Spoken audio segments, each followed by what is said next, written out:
So, is there really one single secret to wealth? Let's dive into Think and Grow Rich and find out. Okay, so it all started back in 1908. A young journalist got a mission from Andrew Carnegie himself. The mission? Find the one secret formula Carnegie claimed all great fortunes were built on. And we're talking titans. Ford, Edison, Rockefeller. Hill found they all use the same principles. Now the book says the secret will just jump out at you when you're ready. So, let's go find clue number 1. Our first clue comes from a guy named Edwin C. Barnes. He had one obsession, working with Thomas Edison. See, Barnes didn't just wish for it. He had what the book calls a burning desire. A totally different thing. He was broke, didn't know Edison, but he just showed up. He took any job just to get his foot in the door. And listen to this determination. He was absolutely clear about his goal and was never going to quit. Years went by, then bam, opportunity. He saw the potential in a new machine and sold it like crazy.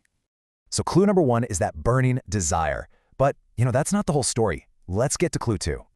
Okay, clue 2 is all about not quitting, and there's this perfect story about a gold miner to illustrate it. So Darby and his uncle struck gold, but just as quickly the vein disappeared. They got frustrated and just gave up. They sold everything to a junk man, but this junk man did something smart. He hired an expert.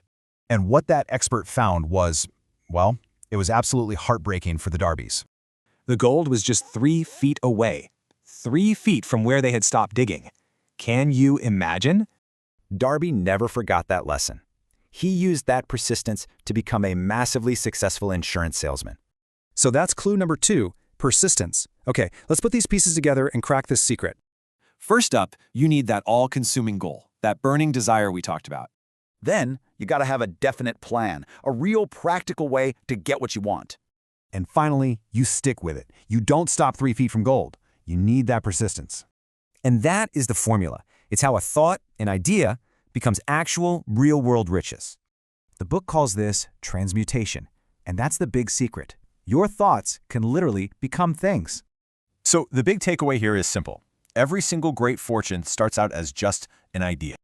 So the book leaves you with one question. What's your burning desire? Because now you know the formula.